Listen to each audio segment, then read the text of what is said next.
Okay guys, आज हम discuss करेंगे फोर्स ऑफ मोमेंट या फिर टॉर्क। क्या डिस्कस करेंगे? फोर्स ऑफ मोमेंट या फिर टॉर्क। तो एक्चुअली गाइस टॉर्क क्या होता है कि अगर कोई जैसे कि सपोज कीजिए कि ये कोई रोड है जो क्या है यहाँ पर फिक्स है, इस एक्सिस के अलोंग रोटेट हो रही है। क्या कर रही है? इस जो रोड, ये रोड है, इसमें क्या है, इस एक्सिस के अलोंग ये क्या है, rotation of axis of rotation. ये क्या है? Axis of rotation. तो ये कोई रोड है, सपोज कीजिए कि ये क्या है, एक रोड है जिसको इस एक्सिस के अलोंग क्या कर रहे हैं, रोटेटिंग करवा रहे हैं, रोटेशन करवा रहे हैं। तो इस पर हम देखते हैं कि इस पर अलग अलग फोर्स लगाते हैं। सपोज कि एक इसके पास में फोर्स लगाते हैं, एक यहाँ पर फोर्स लगाते हैं और एक यहाँ पर फोर्स लगाते हैं, F1 F2 और F3। अगर F1 F2 और F3 तीनों ही फोर्स क्या है, इक्वल है। क्या है? सपोज कीजिए कि F1 यहाँ पर जो लगाने वाला फोर्स है वो, यहाँ पर लगाने वाला वो, F1 F2 और F3 तीनों ही फोर्स क्या है, इक्वल है। तो हम देखते हैं कि अगर सेम फोर्स मैं F1 पर लगा रहा हूँ तो इस रोड है, इसमें रोटेशन कम होता है। वही फोर्स मैं F2 पर लगाता हूँ तो F1 की बजाय इसमें F2 में रोटेशन क्या होता है, ज़्यादा होता है। वही फोर्स अगर मैं F3 पे लगाता हूँ तो इसमें क्या है, रोटेशन ज़्यादा होता है। तो ऐसा क्यों होता है? क्योंकि इस पर जो लगने वाला है force of action of force जो लगता है, इसमें टॉर्क जो लगता है वो क्या होता है कि वो डिपेंड करता है किस पर, इसकी जो एक्सिस है उससे कितनी डिस्टेंस पर वो फोर्स लग रहा है, परपेंडिकुलर जो फोर्स लगाते हैं वो कितनी डिस्टेंस पर लग रहा है ना। तो टॉर्क क्या होता है कि ये किस पर डिपेंड करता है, इसकी डिपेंड पर, इसकी एक्सिस से जो रोटेटिंग जो एक्सिस ऑफ रोटेशन है उससे कितनी डिस्टेंस पर लग रहा है उस पर ये डिपेंड करता है गाइस।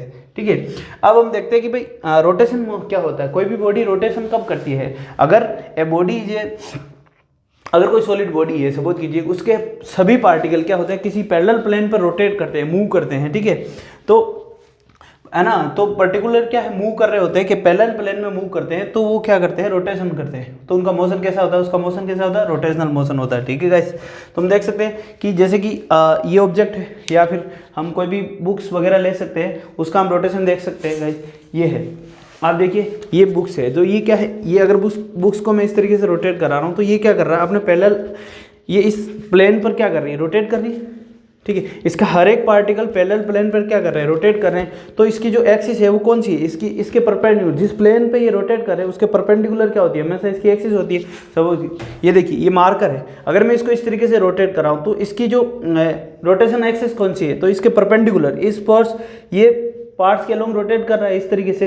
तो इसके जो परपेंडिकुलर जो एक्सिस होती है, प्लेन के परपेंडिकुलर जो एक्सिस होती है वो इसकी क्या होती है, एक्सिस ऑफ रोटेशन होती है गाइस। अगर मैं इस तरीके से रोटेट करा रहा हूँ तो इसके जो परपेंडिकुलर एक्सिस होगी वो इस तरीके से हो जाएगी, फिर यहाँ से निकलेगी तो वो उसको क्या बोलेंगे, एक्सिस ऑफ रोटेशन बोलेंगे गाइस। ठीक है, तो ये क्या है, अगर कोई रोड है उसको हम एक्सिस के अलोंग रोटेट करवाते हैं तो उस पर जो फोर्स लगता है वो डिपेंड करता है क्या, इस एक्सिस से कितनी डिस्टेंस पर है। ठीक है, तो हम देखते हैं टॉर्क क्या होता है। टॉर्क एक फोर्स है जो क्या कराता है, रोटेशन करवाता है। ठीक है, तो हम देखते हैं ये किस पर डिपेंड करता है ना, the factor on which torque depend, torque किस चीज़ पर डिपेंड करता है। देखो, द टर्निंग इफेक्ट, यानी कि टॉर्क क्या है, टॉर्क क्या है, the turning effect of force, यानी कि जिस इफेक्ट की वजह से फोर्स क्या कर रहा है, फोर्स का जो टर्निंग इफेक्ट आता है, जिसकी वजह से फोर्स का टर्निंग इफेक्ट आता है उसको हम क्या बोलते हैं, टॉर्क बोलते हैं। ठीक है गाइस, तो turning effect of the force is called the torque. ठीक है, ये है।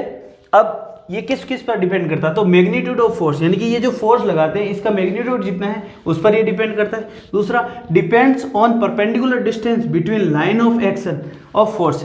अब ये चीज़ यहाँ पर समझना, ये क्या कर रहा है, ये देखो दोनों पॉइंट, सेकंड पॉइंट और थर्ड पॉइंट बहुत इंपॉर्टेंट है। ये क्या है, depends on the perpendicular distance between line of action of a force and axis of rotation. देखो, ये इसको समझने के लिए एक एग्जाम्पल लेते हैं। देखिए, यहाँ पर कोई रोड है, सपोज कीजिए यहाँ पर एक रोड है जो क्या है 10 मीटर लंबी है। ठीक है, मैं इस पर एक फोर्स लगा रहा हूँ, 10 न्यूटन का फोर्स लगा रहा हूँ। ठीक है गाइस, तो यहाँ पर जो टॉर्क लगेगा, टॉर्क क्या लग रहा है कि इस कॉर्नर पर लग रहा है, डिस्टेंस पर डिपेंड कर रहा है। तो यहाँ पर जो टॉर्क लगेगा वो क्या लगेगा, इसमें जो डिस्टेंस है और इस पर जो फोर्स है, तो फोर्स इंटू क्या आएगा, डिस्टेंस। तो डिस्टेंस क्या है, ये कह रहा है कि distance, force into distance between parallel line. अब ये फोर्स जो लग रहा है, एक्शन ऑफ लाइन, यहाँ पर क्या लिखा हुआ है, देखो, depend on distance between A line of action of force, यानी कि जिस पॉइंट पर या जिस लाइन पर क्या हो रहा है, फोर्स एक्शन कर रहा है उस लाइन का, यानी कि फोर्स यहाँ इस लाइन पर एक्शन कर रहा है, यानी कि इस लाइन पर फोर्स लग रहा है, तो इस लाइन ऑफ एक्शन और इस एक्सिस ऑफ रोटेशन के बीच की जो डिस्टेंस है, परपेंडिकुलर डिस्टेंस है, जब यहाँ पर फोर्स लग रहा है तो इन दोनों के बीच की डिस्टेंस कितनी है, 10 मीटर।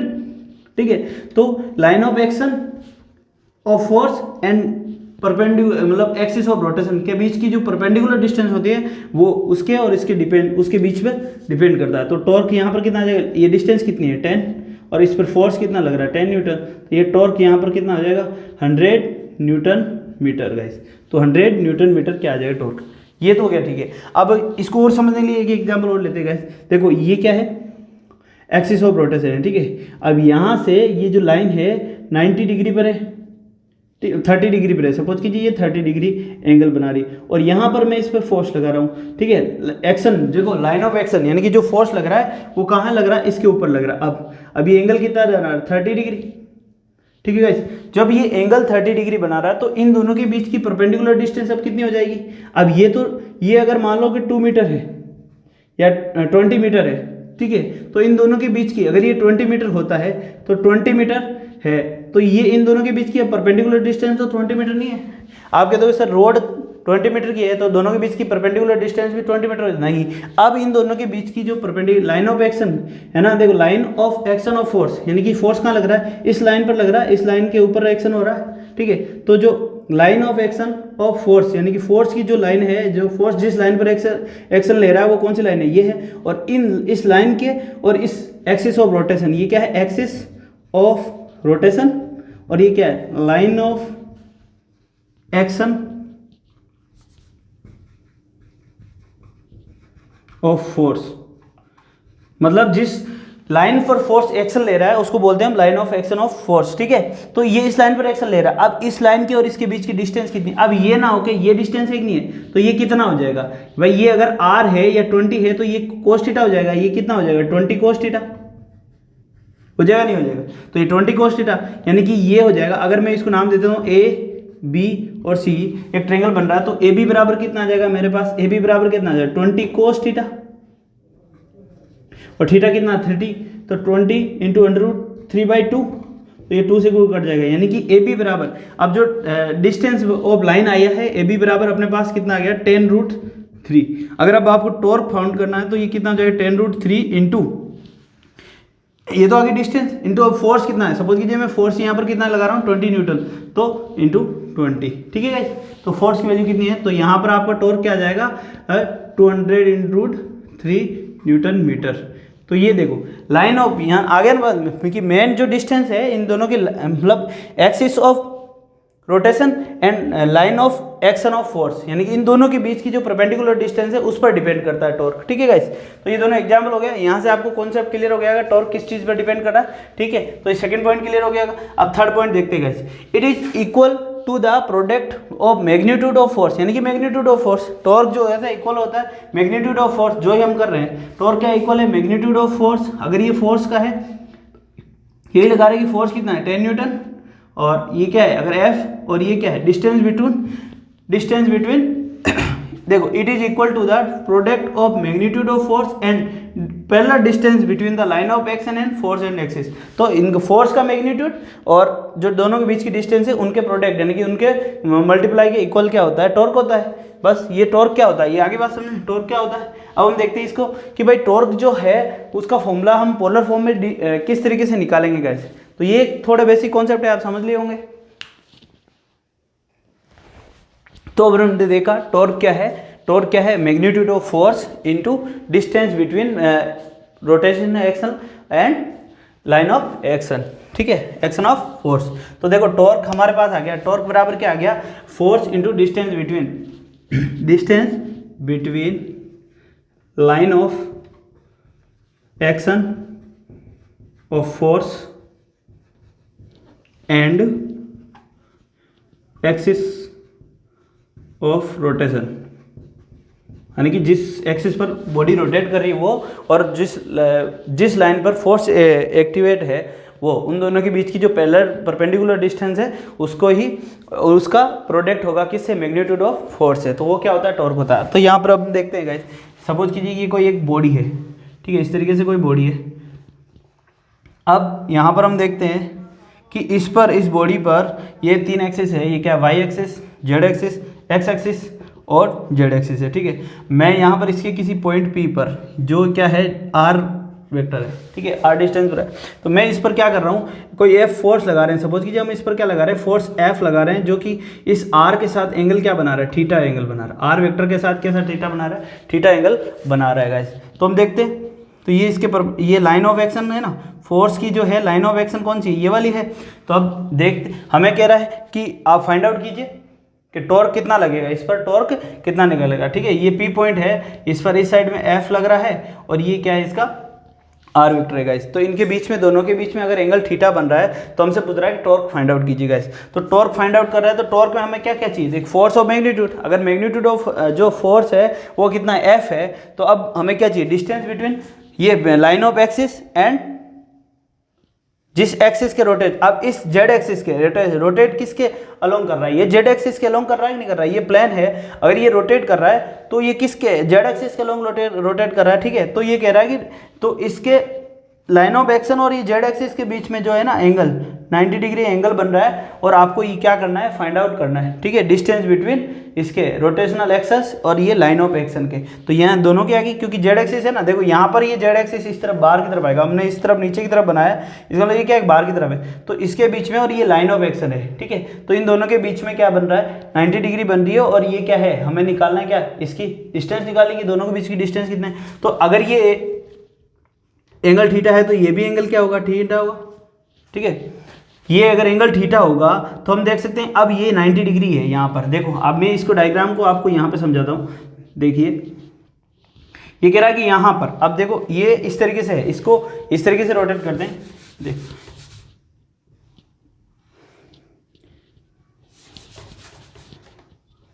इस तरीके से आपको और आसानी से समझ में आएगा।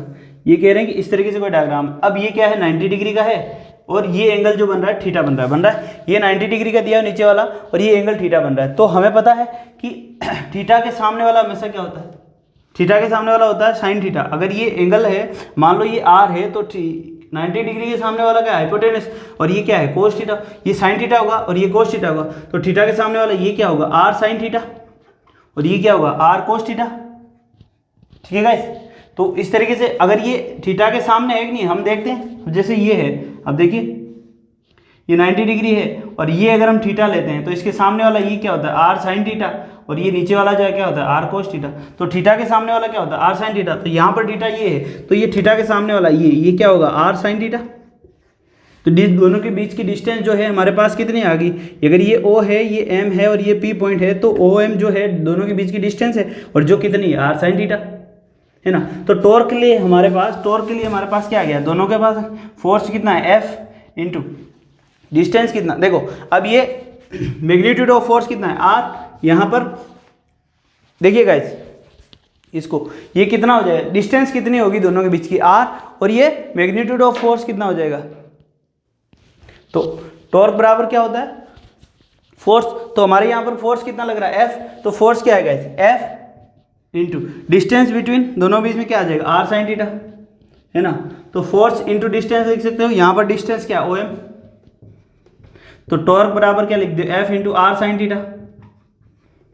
तो क्या जाए, टॉर्क बराबर, अब यहाँ पर देख सकते हैं कि भाई साइन थीटा होता है तो हमेशा कौन सा प्रोडक्ट होता है गाइस, अगर साइन थीटा होता है तो हमेशा कैसा प्रोडक्ट होता है, कोस प्रोडक्ट होता है, क्या क्रॉस प्रोडक्ट होता है, ठीक है गाइस। तो ये कितना हो जाएगा कि अगर ये साइन थीटा है तो इसको हम क्या लिख सकते हैं, आर साइन थीटा, है ना, आर एफ साइन थीटा है, तो ये क्रॉस प्रोडक्ट हो जाएगा। जब भी साइन थीटा आता है इसका मतलब क्या है कि ये क्या हो जाएगा, क्रॉस प्रोडक्ट हो जाएगा। टॉर्क बराबर क्या हो जाएगा, आर क्रॉस एफ हो जाएगा।